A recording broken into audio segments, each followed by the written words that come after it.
Hello, നമുക്കിന്ന് ഒരു സേമിയ പായസം ഉണ്ടാക്കാം. എല്ലാവരും സേമിയ പായസം ഉണ്ടാക്കാറുണ്ട്, പക്ഷേ ഇതുപോലെയൊന്നും ഉണ്ടാക്കി നോക്കണം. അതിലേക്കായി അതൊരു 3 ടീസ്പൂൺ നെയ്യ് ഒഴിച്ചിട്ടുണ്ട്. ഇനി ഈ നെയ്യിലേക്ക് അണ്ടിപ്പരിപ്പും മുന്തിരിയും വറുത്ത് വയ്ക്കണം. അണ്ടിപ്പരിപ്പ് വേറെയും മുന്തിരി വേറെയുമായിട്ടാണ് വറുത്ത് വയ്ക്കേണ്ടത്. ഈ ഒഴിക്കുന്ന നെയ്യ് മാത്രമേ ഈ പായസത്തിൽ ഉണ്ടാവുകയുള്ളൂ, വേറെ നെയ്യ് ഉണ്ടാവില്ല. അണ്ടിപ്പരിപ്പ് എപ്പോഴും നമ്മളൊന്ന് കൈ കൊണ്ട് ക്രഷ് ചെയ്തിടണം. മുഴുവനായിട്ട് കാണുന്നതിനേക്കാൾ നല്ലത് ഒന്ന് ക്രഷ് ചെയ്ത് ഇടയ്ക്ക് കടിക്കുന്നതാണ് ടേസ്റ്റ്. അങ്ങനെ അതൊരു ഗോൾഡൻ ബ്രൗൺ ആകുമ്പോൾ അത് വറുത്ത് മാറ്റി വയ്ക്കുക.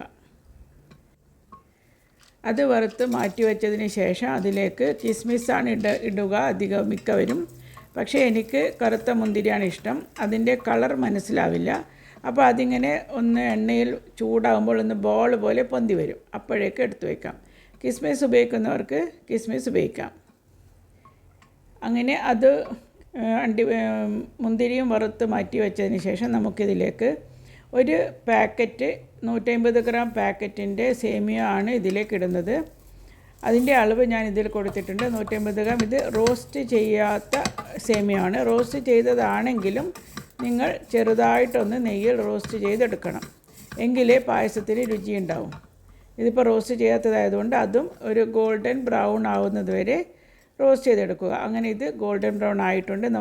ഇതിലേക്ക് അല്പം വെള്ളമാണ് ചേർക്കുന്നത്. 1 കപ്പ് വെള്ളം. അതായത് ഇപ്പോൾ മിൽമയുടെ പാക്കറ്റ് കഴുകിയ വെള്ളമായതുകൊണ്ടാണ് അതിന് ഈ കളർ. അത് 1 കപ്പ്, അളവ് പാത്രത്തിൻ്റെ 1 കപ്പ് തന്നെയാണ് ആ കപ്പിലും കറക്റ്റ്. അപ്പോൾ 1 കപ്പ് വെള്ളവും ഒഴിച്ച് കൂട്ടത്തിൽ ഇനി നമുക്ക് 1 ലിറ്റർ പാലാണ് വേണ്ടത്. ആ 1 ലിറ്റർ പാല് പല ഘട്ടങ്ങളിലായിട്ട് ഇങ്ങനെ കുറച്ചായിട്ട് ഒഴിച്ച് കൊടുക്കുകയാണ് ചെയ്യുക. അപ്പോൾ അതിൽ കുറച്ച് പാലും ഈ വെള്ളവും, കാരണം ഇതൊക്കെ പെട്ടെന്നൊന്ന് തിളച്ച് പായസം ഓഫാക്കിയാൽ പായസത്തിൻ്റെ രുചിയൊന്നും ശരിയാവില്ല.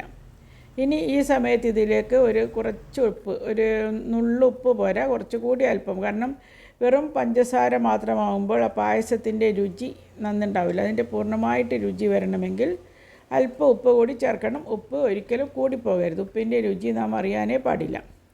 ആ ഒരു കണക്കിലാണ് ഉപ്പ് ചേർത്ത് കൊടുക്കേണ്ടത്. അങ്ങനെ ഇത് തിളച്ച് വരുമ്പോൾ പായസം കുറുകി വരും. അപ്പോൾ ഇത് സേമിയ വെന്തും വരണം, എങ്കിലേ അതിന് ശേഷമേ പഞ്ചസാര ഇടാവൂ.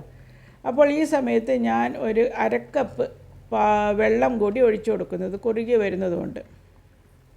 ഈ വെള്ളം ഒക്കെ ഒഴിക്കുന്നത് എന്തിനാണെന്ന് വെച്ചാൽ പാല് 1 ലിറ്റർ എന്തായാലും വേണം. വെള്ളം പക്ഷേ ഒട്ടും കുറക്കരുത്. കാരണം ഈ സേമിയ വെന്ത് വെള്ളം വറ്റിയിട്ട് വേണം അതിൻ്റെ ടേസ്റ്റ് വരാൻ. അപ്പോൾ ഈ സമയത്ത് ഞാൻ ഒരല്പം പഞ്ചസാര ഇട്ട് കൊടുക്കുന്നുണ്ട്. 1 കപ്പ് പഞ്ചസാരയാണ് വേണ്ടത്. അതും മധുരം നോക്കിയിട്ട് ചേർക്കാം എന്നുള്ളതിൽ സേമിയ വെന്ത് കഴിഞ്ഞതിന് ശേഷമാണ് നമ്മൾ ഇതിട്ട് കൊടുക്കുന്നത്. പഞ്ചസാര ഇട്ട് കൊടുത്ത് അല്പം വെള്ളം വരും പഞ്ചസാര ഇടുമ്പോൾ. പിന്നീട് കൊഴുത്ത് വരുന്നതിനനുസരിച്ച് പാലും അല്പമായിട്ട് നമുക്ക് ഒഴിച്ചു കൊടുക്കുക.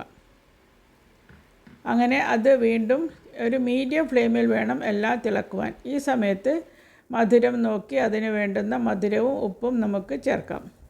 അപ്പോൾ ഇതിലേക്ക് ഒരല്പം ഉപ്പ് കൂടി ചേരേണ്ടി വരും. അതായത് വെറും പഞ്ചസാര മാത്രമാകുമ്പോൾ അതൊരു ടേസ്റ്റ് ഉണ്ടാവില്ല, മധുരവും വേണം. അപ്പോൾ അല്പമായിട്ട് ചേർത്ത് കൊടുത്താൽ ഓരോരുത്തരുടെ മധുരത്തിനനുസരിച്ച് നമുക്ക് എടുക്കാം. ഇതിപ്പോൾ എൻ്റെ അളവിൽ 150 സേമിയക്ക് 1 ലിറ്റർ പാല്, 1 അളവിൻ്റെ പാത്രത്തിൽ 1 കപ്പ് പഞ്ചസാര, ഇത്രയുമാണ് വേണ്ടത്.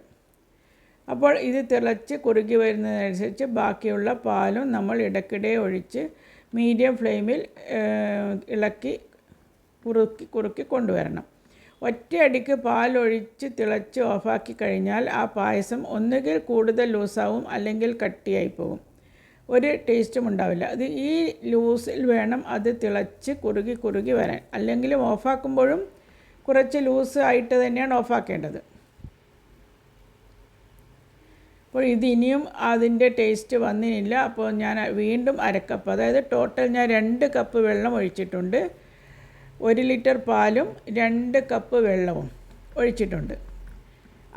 അതിൽ നിന്ന് വെന്ത് കുറുകി വന്നതിന് ശേഷമാണ് പായസം മുഴുവനായിട്ട് അതിൻ്റെ രുചിയിലേക്ക് എത്തുക. ഇതിപ്പോൾ കുറച്ച് നല്ല വെള്ളമായിട്ടുണ്ട്. അങ്ങനെ തന്നെയാണ് വേവിച്ചെടുക്കേണ്ടത്. അല്ലാതെ 5 മിനിറ്റിൽ സേമിയ പായസം എന്നൊക്കെ വെച്ച് ഉണ്ടാക്കുന്നവരുണ്ട്. അങ്ങനെ ഉണ്ടാക്കിയാൽ ഈ പായസം അന്നേരം കുടിക്കുമ്പോൾ മാത്രമേ ടേസ്റ്റ് ഉണ്ടാവൂ.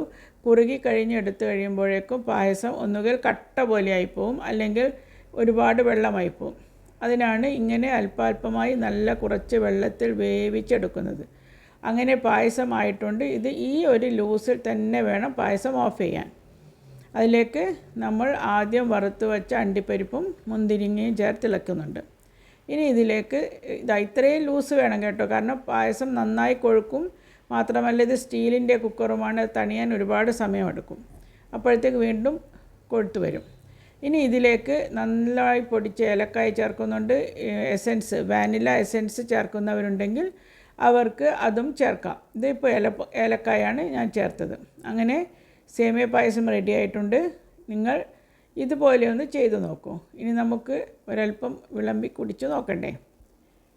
ഏതായാലും വിഷുവിന് സേമിയ പായസം ഉണ്ടാക്കുവാൻ ഉദ്ദേശിക്കുന്നവർ ഇങ്ങനെയൊന്ന് ചെയ്തു നോക്കൂ. നല്ല ടേസ്റ്റുള്ള പായസമാണ്. രാവിലെയും എല്ലാം ഒരേ കൊഴുപ്പിൽ നിൽക്കും ഈ പായസം. Thanks for watching.